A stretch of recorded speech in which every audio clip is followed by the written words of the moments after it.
Shortly after 7 a.m. on June 14, 1940, the first German troops marched to Paris. Behind them came Nazi cameramen and broadcasters there to cover the arrivals of Hitler's army. The 4-year-long German occupation of the ancient city had begun. In October the same year, the Nazis passed a law confiscating all Jewish-owned property. These days, Nazi lootocracy is typically thought of in terms of the priceless works of art stolen from wealthy Parisian Jews, such as the Rothschilds, often on the direct orders of Herman Goring. On April 17, 1942, Colonel Kurt von Baer, an officer in the German Red Cross, was placed in overall command of this furniture action. Baer had been taken prisoner during the First World War and become a fluent French speaker, the main reason for his appointment. When Jewish families were forcibly evicted from their homes, often with only a few hours' notice, they were ordered to hand over any pets to friends, leave their keys with neighbours, and board transport to an internment camp. Within hours of the homes being abandoned, a French removal company, hired by the German authorities, would arrive to empty the premises of its entire content. They did so quickly and efficiently, behind them leaving only bare floors and walls, with the rooms stripped of even their light fittings. Trucks then transported the stolen items to a storage depot for onward shipment to Germany.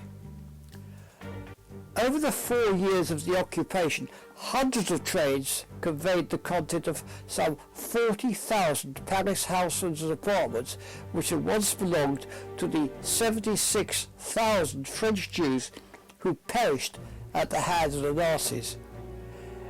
In Germany, this loot was distributed to families whose homes and possessions had been lost to Allied bombing.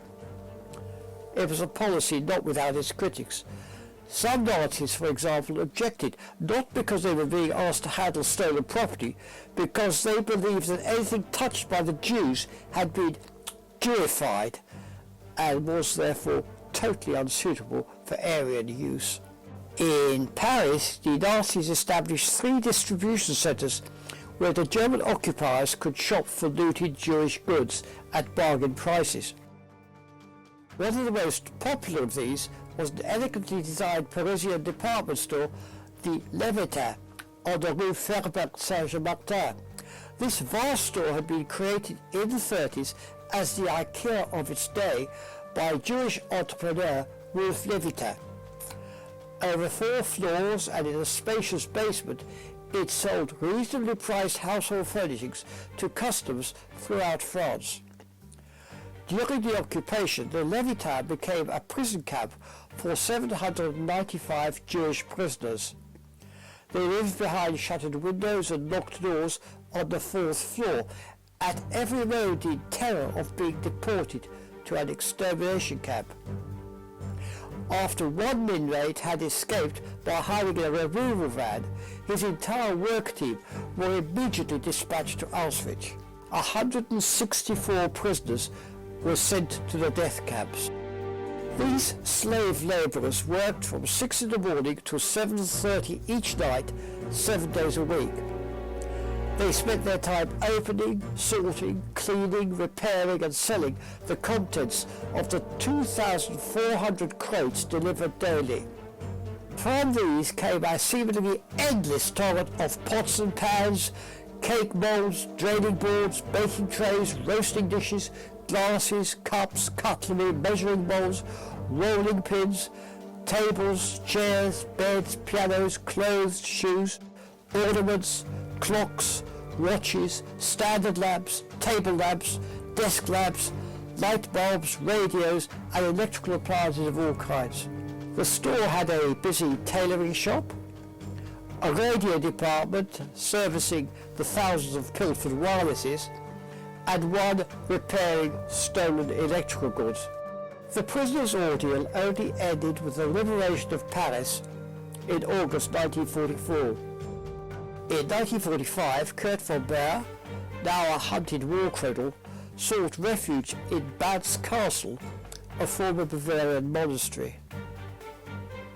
One summer's morning he dressed carefully in his military uniform, polished his medals, consumed a bottle of vintage champagne, and shot himself in the head.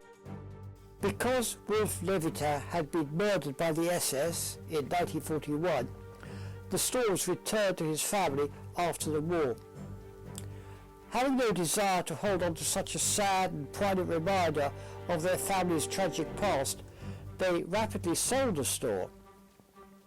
It remained unwanted and unused for years, shrouded in blackness, with its counters and tills gathering the dust. Then, in November 2000, it was purchased by Euro RSCG, France's largest advertising agency. Its new owners lovingly renovated and restored the long-neglected building. Now elegantly furnished and brightly decorated, many still believe it to be haunted by the ghosts of its dark and sinister history. For the full story of this and many other wartime histories, go to www.triumphofthewill.info. In my next video in this series, I'll reveal the bizarre and astonishing tale of Erich Jan Hanussen, a Jewish illusionist and multimillionaire who hypnotized Hitler, financed the brown shirts, and entertained senior Nazis with sex cruises